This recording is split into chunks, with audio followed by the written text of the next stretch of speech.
നമസ്കാരം. ഞാൻ ഇന്ന് എൻ്റെ പ്രേക്ഷകരോട് പറയാൻ ഉദ്ദേശിക്കുന്നത് എൻ്റെ ദുബായിലെ നീണ്ട 47 വർഷത്തെ പ്രാക്ടീസാണ്. 1977 മുതൽ 2024 വരെ ദുബായിലും മറ്റ് പല രാജ്യങ്ങളിലും, അതായത് അസർബൈജാൻ നമുക്ക് സ്വന്തം ഓഫീസുണ്ടായിരുന്നു, പിന്നെ ബഹ്റൈൻ, കുവൈറ്റ്, ഖത്തർ, ഒമാൻ എന്നിവിടങ്ങളിൽ അസോസിയേറ്റ് ഓഫീസുണ്ടായിരുന്നു. അങ്ങനെ ധാരാളം കോർപ്പറേറ്റ് ക്ലയൻസിൻ്റെ നിയമകാര്യങ്ങൾ കൈകാര്യം ചെയ്യാൻ എനിക്ക് സാധിക്കുകയുണ്ടായി. അപ്പോൾ ആ കാലയളവിൽ ഒരു നല്ല ശതമാനം ക്ലയൻസ് എൻ്റെ അടുത്ത് തന്നെ ഉണ്ടായിരുന്നു.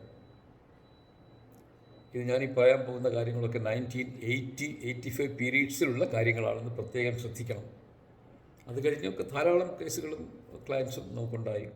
പക്ഷേ ആ കാലയളവിൽ 1980-85 പീരീഡ് എന്ന് പറയുന്നത് ദുബായിൽ തന്നെ വലിയ ഡെവലപ്മെൻറ്റ്സ് നടന്ന സമയമാണിത്.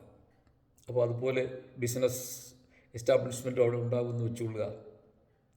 ആ സമയത്തെപ്പറ്റി ഞാൻ പറയുന്നത് money was floating on the streets എന്ന് ഞാൻ പറഞ്ഞിട്ടുണ്ട്. ആ സമയങ്ങളിൽ അവിടെ വന്ന് എസ്റ്റാബ്ലിഷ് ചെയ്തവരെല്ലാം, മിക്കവാറും എല്ലാവരും, പിന്നെ പൊതുവെ ഹാർഡ് വർക്ക് ചെയ്തവർ, അല്പം ഭാഗ്യവും കൂടെയുള്ളവർ, അവരൊക്കെ രക്ഷപ്പെട്ടിട്ടുണ്ടെന്ന് തന്നെയാണ് ഞാൻ പറയുന്നത്. ഞാൻ മനസ്സിലാക്കിയതും അങ്ങനെയാണ്. അപ്പോൾ ഞാൻ ഒരു അഡ്വക്കേറ്റ് എന്നുള്ള നിലയിൽ, അതായത് നമ്മുടെ യങ് ലോയേഴ്സിന് വേണ്ടി പ്രത്യേകിച്ചും അവർ മനസ്സിലാക്കാനാണ് ഞാൻ ഒന്ന് രണ്ട് കാര്യങ്ങൾ പറയാൻ പോകുന്നത്. ഞാനവിടെ വളരെ എസ്റ്റാബ്ലിഷ് ചെയ്തു. ധാരാളം ക്ലയൻസും, വക്കീലന്മാരിൽ ഏറ്റവും കൂടുതൽ ഫീസ് ചാർജ് ചെയ്യുന്നതും കെ ബോസാണെന്നും അവിടെ ഒരു ധാരണ ഉണ്ടായിരുന്നു. അത് തെറ്റാണെന്ന് ഞാൻ പറയുന്നില്ല. ഞാൻ നല്ലപോലെ ഫീസ് ചാർജ് ചെയ്തിരുന്നു, പ്രത്യേകിച്ചും കോർപ്പറേറ്റ് സ്ഥാപനങ്ങളിൽ നിന്നും. അതുപോലെ അവരുടെ കാര്യങ്ങളും ചെയ്തു കൊടുത്തിട്ടുണ്ട്. ഒരു സമയത്ത് അവിടെ ലേബർ കേസസ് ഇതായിട്ട് വന്നു. അതായത് കൺസ്ട്രക്ഷൻ കമ്പനീസ് 200, 300, 500 ലേബേഴ്സൊക്കെയാണ് ഒരു കമ്പനിയിൽ വർക്ക് ചെയ്യുന്നത്. അപ്പോൾ അവരുടെ കേസുകൾ വരുന്നു. ഒരു പർട്ടിക്കുലർ ഞാൻ ഓർക്കുന്നു, ഒരു കമ്പനിയുടെ നമ്മൾ കേസ് ഫയൽ ചെയ്തു, എല്ലാം ജയിച്ചു. അപ്പോൾ അന്നത്തെ ഇതനുസരിച്ചിട്ട് ഇവർക്കെല്ലാം 2 വർഷം, 1.5-2 വർഷത്തെ ശമ്പളം പലർക്കും കിട്ടുന്നില്ല. അങ്ങനെയാണ് നമ്മുടെ അടുത്ത് വരുന്നത്.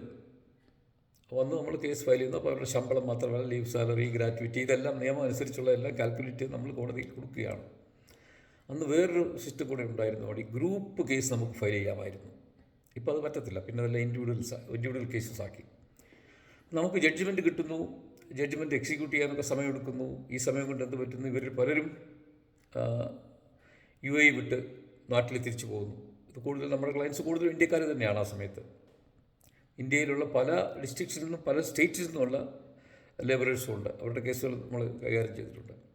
അപ്പോൾ ഇങ്ങനെ കാശ് വരുമ്പോൾ ചിലപ്പോൾ ലക്ഷക്കണക്കിനാണ് കാശ് ഞങ്ങൾ റിക്കവർ ചെയ്ത് വരുന്നത്. ഒരു കമ്പനിയിൽ നിന്ന് തന്നെ റിക്കവർ ചെയ്ത് വരുമ്പോൾ അത് കാശ് വരുമ്പോൾ ഇവരിൽ പലരും അവിടെ ഇല്ല.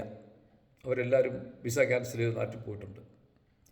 അപ്പോൾ ഇവരുടെ ആകെപ്പാടെ നമുക്കുള്ള ഒരു കോണ്ടാക്റ്റ് എന്ന് പറയുന്നത് അവരുടെ പാസ്പോർട്ട് കോപ്പി മാത്രമാണ്. വേറെ യാതൊരു ബന്ധവും ആരുമായിട്ട് നമുക്കില്ല. അന്ന് ടെലിഫോൺ ഇല്ല, ഇങ്ങനത്തെ സമയമാണ്. അപ്പം വളരെ വലിയ തുകകളാണ് ഞങ്ങൾക്ക് കോടതിയിൽ നിന്ന് അനൗൺസ് ചെയ്ത് കിട്ടുന്നത്. നോക്കുമ്പോൾ ഇവർക്ക് ആർക്കും എങ്ങനെ ഇവരെ എത്തിക്കും? എനിക്ക് വളരെ വിഷമമുണ്ടായി. ഞാൻ എൻ്റെ പാർട്ട്നേഴ്സുമായിട്ട് സംസാരിച്ചു. അവരെന്നോട് പറഞ്ഞു, you decide how it is be done. അപ്പോൾ എൻ്റെ മനസ്സിൽ പെട്ടെന്ന് തോന്നി, ഇന്ത്യൻ കോൺസുലേറ്റ് ഉണ്ടല്ലോ, അവിടെ നിന്ന് ബന്ധപ്പെടാം. ഞാൻ കോൺസുലേറ്റിൽ പോയി കോൺസുലേറ്ററിനെ കണ്ടു, കാര്യങ്ങൾ പറഞ്ഞു. ഞാൻ പറഞ്ഞു, ഇതാണ് സംഭവം, നമ്മളടുത്ത് ഇതുപോലെ ലക്ഷങ്ങൾ ദിർഹാംസ് ഞങ്ങളുടെ അടുത്തുണ്ട്, അത് നമുക്ക് എത്തിക്കാൻ യാതൊരു മാർഗവും കാണുന്നില്ല, അതെങ്ങനെയെങ്കിലും അവരെ കണ്ടുപിടിച്ച് അവർക്ക് എത്തിക്കണം എന്നാണ് വന്നത്. അപ്പോൾ ഞാൻ ഇതിൻ്റെ ബേസിസിൽ തന്നെ ഞാൻ അന്ന് 2 ഇന്ത്യയിൽ പരസ്യം കൊടുത്തതായിട്ട് എനിക്ക് ഓർമ്മയുണ്ട്, 2 ന്യൂസ് പേപ്പറിൽ. പക്ഷേ അതുകൊണ്ടൊന്നും യാതൊരു പ്രയോജനവും ഉണ്ടായില്ല. അപ്പോൾ കോൺസുലേറ്റ് നല്ലൊരു വ്യക്തിയായിരുന്നു. അദ്ദേഹം പറഞ്ഞു, നമുക്കതിന് സംവിധാനം ഉണ്ടാക്കാം. ഇതുപോലെ അവരത് ഡിസ്ട്രിക്റ്റ് കളക്ടർക്ക് അയക്കും. പാസ്പോർട്ടിലുണ്ടല്ലോ ഏത് സംസ്ഥാനമാണ്, ഏത് സ്ഥലമാണെന്നൊക്കെയുള്ള വീട് അഡ്രസ്സൊക്കെ ഉണ്ടല്ലോ, അയക്കും. ഡിസ്ട്രിക്ട് കളക്ടർ തഹസീൽദാർക്ക് കൊടുത്തിട്ട് തഹസീൽദാർക്ക് എല്ലാം കണ്ടുപിടിക്കാൻ പറ്റും. അപ്പോൾ നമുക്ക് ആശ്വസിപ്പിക്കാം.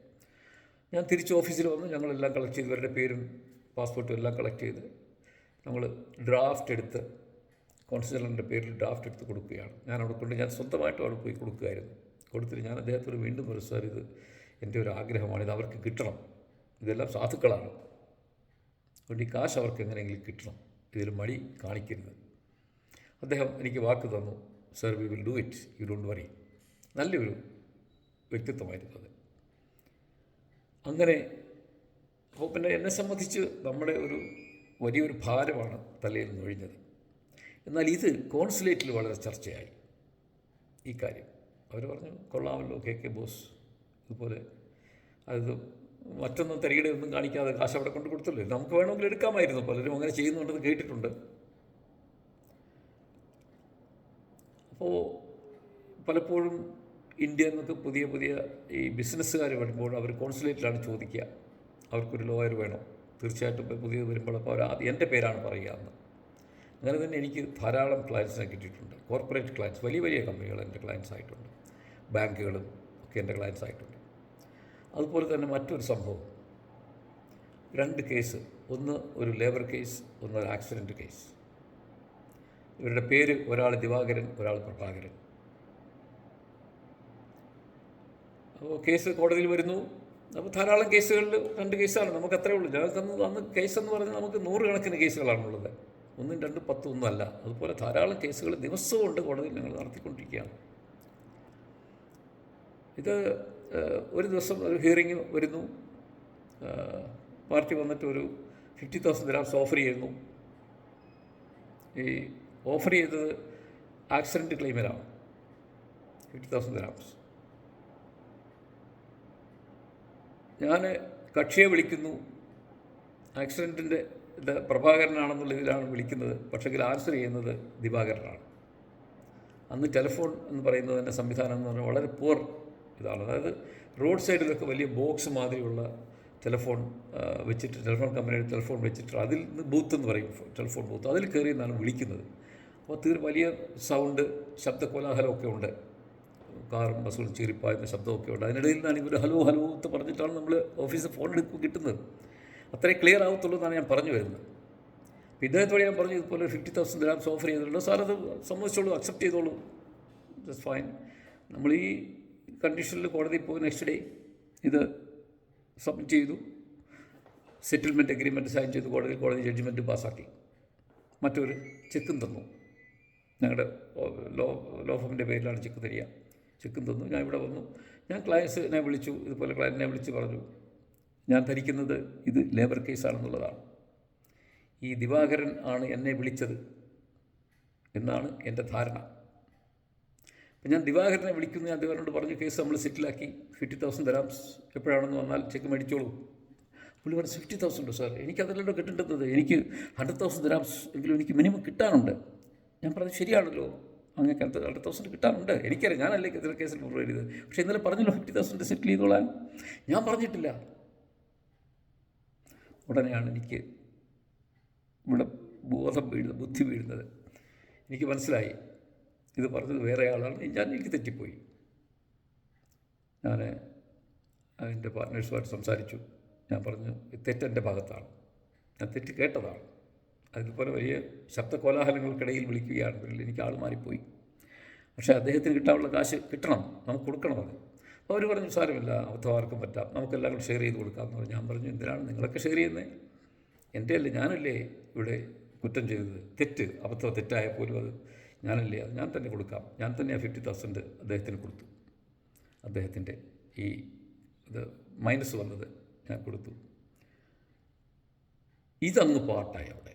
ഇദ്ദേഹം പോയിട്ട് ഈ നമ്മുടെ പറഞ്ഞ വർക്കിംഗ് ക്ലാസ്സിൻ്റെ ഇടയിലൊക്കെ ഇതങ്ങോട്ട് പറഞ്ഞു, വക്കീലായാലും ഇങ്ങനെയാണ്, വേണമെങ്കിൽ പുള്ളിക്കാരൻ ഒഴിഞ്ഞു മാറാമായിരുന്നു, ഒഴിഞ്ഞു മാറിയില്ല, കാശ് അദ്ദേഹം സ്വന്തം പോക്കറ്റിൽ തന്നു. അദ്ദേഹത്തിനൊരു വലിയ എമൗണ്ടാണത്, ആ 50,000 ദിർഹം എന്ന് പറഞ്ഞാൽ വലിയ വലിയ എമൗണ്ടാണ്. നമുക്ക് ആർക്കും അന്ന് 50,000 ദിർഹംസ് എ ബിഗ് എമൗണ്ട്. പക്ഷേ എനിക്ക് അത്ര വലിയ ബുദ്ധിമുട്ടൊന്നും തോന്നിയില്ല. അന്ന് എനിക്ക് വരുമാനം ഉണ്ടായിരുന്നു, ഞാനത് കൊടുക്കുകയും ചെയ്തു. അപ്പോൾ ഇങ്ങനെയാണ് ഞാൻ അവിടെ എൻ്റെ പേര് എസ്റ്റാബ്ലിഷ് ചെയ്യാൻ കാരണം. ഞാൻ എൻ്റെ അടുത്ത് വരുന്ന ക്ലയൻസിനോട് ഞാൻ ചില കാര്യങ്ങൾ അന്നും ഇന്നും എന്നും പറഞ്ഞിട്ടുണ്ട്. എൻ്റെ അടുത്ത് കള്ളം പറയരുത്, എൻ്റെ അടുത്തുള്ള കാര്യങ്ങൾ പറയണം. ആദ്യമേ തന്നെ സത്യം തന്നെ എല്ലാം തുറന്ന് പറയണം. ഇല്ലെങ്കിൽ ഇടക്കാലത്ത് അങ്ങോട്ട് പോകുന്ന സമയത്ത് എനിക്ക് മനസ്സിലാകുകയാണ് നിങ്ങളെന്നോട് കള്ളം പറഞ്ഞാൽ ഞാൻ കേസിലിട്ട് പോകും. ഞാൻ പിന്നെ കേസ് മുമ്പോട്ട് കൊണ്ടുപോകില്ല. ഞാനങ്ങനെ സത്യത്തിനും നീതിക്കും ന്യായത്തിനൊക്കെ ഒരു വലിയ പ്രാധാന്യം കൊടുക്കുന്ന ഒരു വ്യക്തിയാണ്, അന്നും ഇന്നും എന്നും. അപ്പോൾ ഇങ്ങനെയാണ് എനിക്ക് അവിടെ ധാരാളം ക്ലയൻസ് എന്ന് പറഞ്ഞാൽ ധാരാളം ക്ലയൻസ് ഉണ്ടായിരുന്നു. വലിയ വലിയ വലിയ കമ്പനികൾ, നമ്മൾ പറയത്തില്ലേ, ഇൻ്റർനാഷണൽ, മൾട്ടിനാഷണൽ, നാഷണൽ കോർപ്പറേറ്റ്സ്, ബാങ്കുകൾ ഒക്കെ എൻ്റെ കക്ഷികളായിട്ടുണ്ട്. അതുപോലെ തന്നെ ഇന്ത്യ ഗവൺമെൻറ്റിൻ്റെ തന്നെ പല പല ബാങ്കുകളും മറ്റ് കമ്പനികളും കോർപ്പറേറ്റ് ബോഡീസൊക്കെ എൻ്റെ ക്ലയൻസ് ആയിട്ടിരുന്നിട്ടുണ്ട്. അവരെല്ലാം ഞാൻ ചോദിക്കുന്നതാണ് ഫീസ്, തരികയും ചെയ്തിട്ടുണ്ട്. അപ്പോൾ എനിക്ക് സത്യം പറഞ്ഞാൽ എന്നോട് ആൾക്കാർ ചോദിച്ചിട്ടുണ്ട് ഇതൊക്കെ. ചിലപ്പോൾ ഞാൻ ഈ ഭാരതയാത്രയൊക്കെ പോയി കഴിഞ്ഞ് വന്ന് ആൾക്കാരൊക്കെ ചോദിച്ചിട്ടുണ്ട്. ചിലർ കുശുമ്പിൽ കുത്തിയിട്ടുമുണ്ട്, ഇതെങ്ങനെ ഇത്രയും കാശൊക്കെ ഉണ്ടായി. അല്ല, ചിലരൊക്കെ ധാരണയുണ്ട് വല്ല കള്ളപ്പണം വല്ല പണമോ. ഞാനൊന്നും പറയാറുണ്ട്, നമുക്കങ്ങനെയൊന്നും കള്ളപ്പണത്തിൻ്റെ ഇത് ആവശ്യം ദൈവം വരുത്തിയിട്ടില്ല. ഞാൻ വളരെ കഠിനാധ്വാനം ചെയ്യുന്ന ഒരു വക്കീലാണ്. ആ സമയത്തൊക്കെ രാവിലെ 8 മണിക്ക് ഓഫീസിൽ പോയാൽ വെളുപ്പിന് 2 മണി വരെ ഇരുന്ന് ഓഫീസിലിരുന്ന് വർക്കെടുക്കും, ജോലി ചെയ്യും. ഉച്ചയ്ക്ക് ലഞ്ച് അങ്ങനെ കഴിക്കത്തില്ല, എന്തെങ്കിലും സാൻഡ്വിച്ചോ എന്തെങ്കിലും കഴിച്ച്. ലഞ്ച് കഴിച്ചാൽ ഉറക്കം വരും, ക്ഷീണം വരും. സാൻഡ്വിച്ച് കഴിഞ്ഞ് ഓഫീസിൽ നിന്ന് വർക്ക് തുടരുകയാണ്. 2 മണിക്ക് വെളുപ്പിന് 2 മണിക്ക് ഓഫീസിൽ നിന്ന് പോയാൽ വീണ്ടും രാവിലെ 8 മണിക്ക് ഓഫീസിൽ വരും. ഇത് സ്ഥിരം ജോലിയായിരുന്നു, മാസങ്ങളല്ല വർഷങ്ങൾ. മറക്കരുത്, ഇത് 1980-85 പീരീഡ്സാണ്. അതുപോലെ തന്നെ എനിക്ക് പണവും ദൈവം തന്നിട്ടുണ്ട്. ആ സമയത്ത് എനിക്ക് ഒരനുഗ്രഹം കൂടെ ദൈവം തന്നത്, എനിക്ക് കിട്ടിയ പണമൊന്നും ഞാൻ ദുർവിനിയോഗം ചെയ്തില്ല. അതൊക്കെ മതിയായ ഇൻവെസ്റ്റ്മെൻറ്റും മതിയായ പ്രോപ്പർട്ടി മേടിക്കലായാലും ഇതിലൊക്കെ ആയാലും ഒക്കെ ദൈവം സഹായിച്ചു. ഞാനൊരു കാര്യം കൂടെ പറയാം. ഇതെല്ലാം എനിക്ക് വന്ന ഭാഗ്യങ്ങളെല്ലാം ഉണ്ടായത് ഞാൻ കല്യാണം കഴിച്ചതിന് ശേഷമാണ്. 1980 ഞാൻ കല്യാണം കഴിക്കുന്നത്. അത് കഴിഞ്ഞ് എന്തോ ഒരു വലിയ മാറ്റം എന്നിലും എനിക്കും എൻ്റെ എല്ലാ ഇതിലും, സാമ്പത്തികമായാലും മറ്റ് ജീവിതം ഇതിലെല്ലാം ഉണ്ടായതായി ഞാൻ മനസ്സിലാക്കിയിട്ടുണ്ട്. അതുകൊണ്ട് എനിക്ക് ഒരു കാര്യം കൂടെ നമ്മുടെ പുതിയ തലമുറ അഡ്വക്കേറ്റ്സിനോട് പറയാനുള്ളതാണ്. Be straightforward, don't lie to the clients. എപ്പോഴും ക്ലയൻസാണ് നമ്മുടെ ദൈവം, അവരാണ് നമുക്ക് ബ്രെഡും ബട്ടറും തരുന്നത്. അത് മറക്കരുത്, അതെല്ലാവരും ഓർക്കണം. പലരും ചിന്തിക്കും വക്കീലാണ് principal. No, we are agents. വക്കീലെന്ന് പറയുന്ന ഒരു ഏജൻറ്റാണ്. ക്ലയൻറ്റിന് വേണ്ടി നമ്മൾ വാദിക്കുന്നു, നമ്മുടെ ക്ലയൻറ്റിന് വേണ്ടി നമ്മൾ നിലകൊള്ളുന്നു. നമുക്കുള്ള എല്ലാ അറിവും നമ്മുടെ എല്ലാ കഴിവുകളും അവർക്ക് വേണ്ടി നമ്മൾ ഉപയോഗിക്കുകയാണ്. അവർ ജയിക്കണം, അതായിരിക്കണം നമ്മുടെ മോട്ടോ. ഫീസ് ചാർജ് ചെയ്തുകൊള്ളൂ, ഞാൻ പറയാറുണ്ട്. നല്ല ഫീസ് തന്നെ ചാർജ് ചെയ്യണം. നല്ല ഫീസ് ചാർജ് ചെയ്തെങ്കിലേ വർക്ക് ചെയ്യാൻ പറ്റൂ, ഇല്ല വലിയ പാടാണ്. അതുപോലെ ഇതും ചെയ്യണം, ചാരിറ്റി. അതൊരിക്കലും മറക്കരുത്. ഞാൻ എത്രയോ ചെയ്തിരിക്കുന്നു. ഞാനിപ്പോഴും ഓർക്കുന്നു, അവിടുത്തെ പല ചാരിറ്റി കേന്ദ്രങ്ങൾ എന്നെ കോൺടാക്റ്റ് ചെയ്തിട്ടുണ്ട്. ചർച്ചസ് എന്നെ കോൺടാക്റ്റ് ചെയ്തിട്ടുണ്ട് അവരുടെ ചാരിറ്റി മാറ്റേഴ്സ് എടുക്കാൻ. അവരിൽ നിന്നൊക്കെ എനിക്ക് സർട്ടിഫിക്കറ്റ്സ് തന്നെ വളരെ തന്നിട്ടുണ്ട്, വളരെ മതിയായ സർട്ടിഫിക്കറ്റ്സ് ചെയ്യാൻ തന്നിട്ടുണ്ട്.